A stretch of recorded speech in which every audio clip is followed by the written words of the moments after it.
Assalamualaikum warahmatullahi wabarakatuh. Perkenalkan, nama saya Yantar Bahri. Saat ini saya kuliah di Universitas Paramadina dengan jurusan Falsafah dan Agama. Pada kesempatan kali ini saya akan menjelaskan secara singkat mengenai identitas Islam moderat dalam kebijakan luar negeri di Indonesia. Islam merupakan agama yang dianut oleh mayoritas penduduk Indonesia. Pada tahun 2010, penduduk muslim di Indonesia berjumlah 88,2% dari keseluruhan penduduk Indonesia atau sekitar 205,1 jiwa jumlah penduduk muslim di Indonesia. Nah, meskipun mayoritasnya penduduk muslim, namun Indonesia bukanlah negara teokrasi. Indonesia bukan negara yang dibangun oleh kesamaan agama, tetapi oleh kemajemukan suku bangsa dan pluralitas agama yang terikat oleh ideologi Pancasila sebagai dasar negara. Pengakuan terhadap pluralisme ini turut mempengaruhi kebijakan luar negeri di Indonesia. Tapi apakah yang dimaksud dengan identitas? Identitas merupakan perwujudan eksistensi diri. Menurut Viotti dan Kauppi, identitas muncul dari pertanyaan dasar mengenai eksistensi diri manusia. Misalnya seperti pertanyaan siapa saya, kemudian pertanyaan siapa kamu, atau apa yang membedakan kita. Pertanyaan-pertanyaan tersebut hanya dapat dijawab melalui interaksi sosial yang nantinya akan membentuk pemahaman tentang diri sendiri dan pihak lain. Terus bagaimana presentasi Islam sebagai respon atas jaringan teroris? Nah, permasalahan umat Islam hari ini adalah permasalahan yang cukup berat. Umat Islam sering dikaitkan dengan orang-orang yang umat Islam sering dikaitkan dengan teroris. Umat Islam sering dikaitkan dengan orang-orang yang radikal. Yang paling jelas peristiwa yang sangat mempengaruhi stempel ini terhadap umat Islam adalah peristiwa pada tahun 2001, yaitu peristiwa di gedung World Trade Center yang merupakan salah satu katalisator isu global di awal abad 21. Peristiwa ini merubah kesadaran orang-orang bahwa komunisme tidak lagi menjadi ancaman, tetapi Islamlah yang dianggap mampu mengancam kedikdayaan kekuatan negara-negara di Barat. Perubahan yang dimotori oleh Amerika Serikat ini tidak hanya dilatari posisinya sebagai objek serangan, tetapi juga motivasi untuk menaikkan kembali perannya di ranah internasional yang mulai menurun pasca Perang Dingin. Dalam menampilkan gaya kepemimpinan, Amerika Serikat mengkampanyekan perang terhadap terorisme. Sedangkan di kawasan Asia Tenggara, perang global terhadap terorisme membawa pengaruh besar yang lebih besar jika dibandingkan dengan operasi militer Amerika Serikat di Irak dan juga di Afghanistan.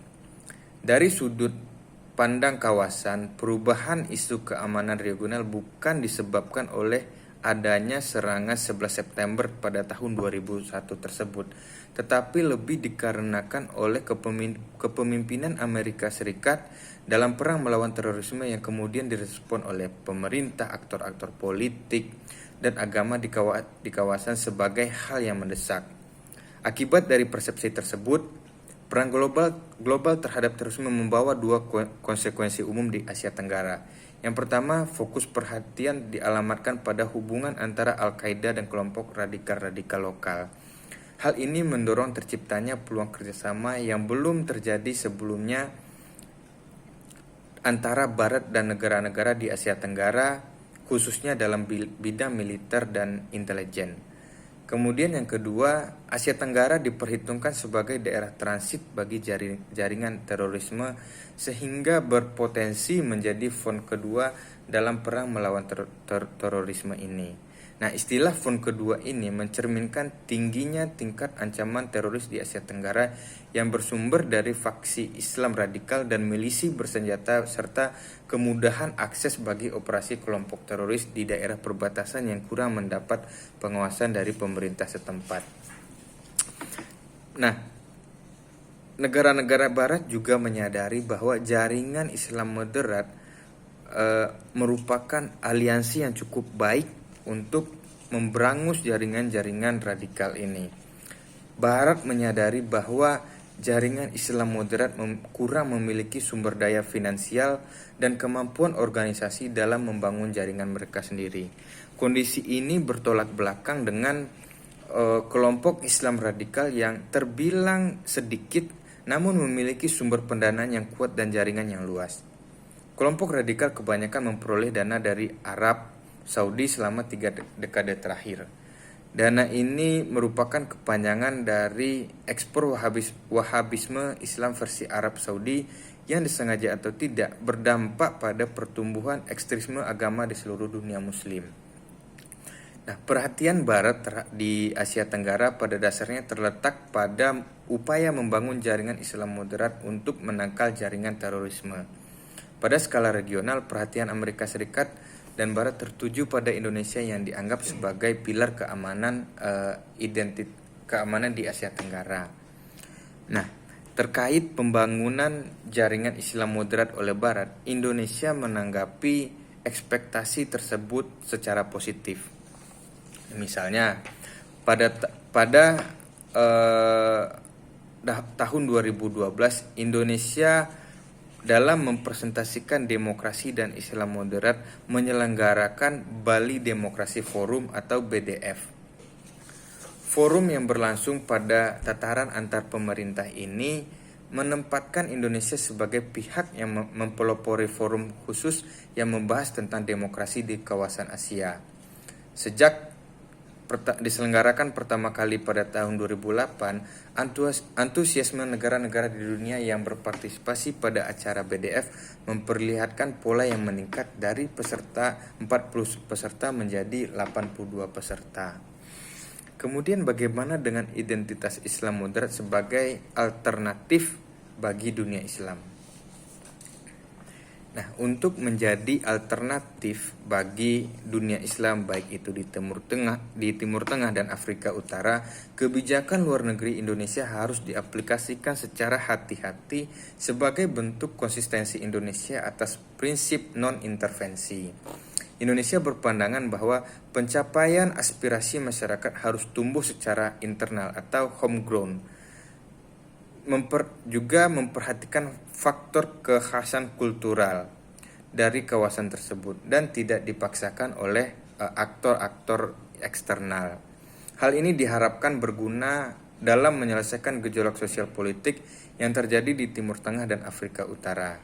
Proses sharing experience yang dilakukan Indonesia dapat ditemukan di dalam BDF atau Bali Demokrasi Forum 4 yang dihadiri Yordania, Qatar, Arab Saudi, Uni Emirat Arab, dan Yaman, atau Institute for Peace and Democracy atau IPD melalui program Workshop on Egypt Indonesia Dialogue on Democracy Transition pada Mei 2011. Kemudian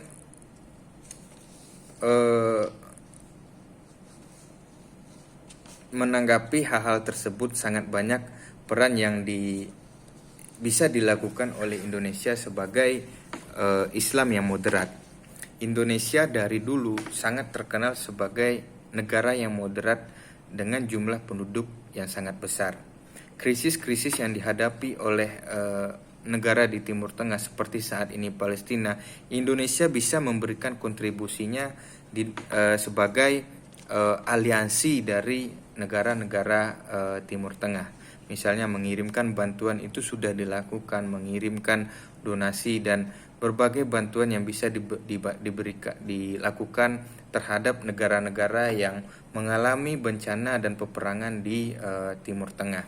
Nah, hanya itulah yang dapat saya sampaikan. Mudah-mudahan bermanfaat. Saya akhiri. Assalamualaikum warahmatullahi wabarakatuh.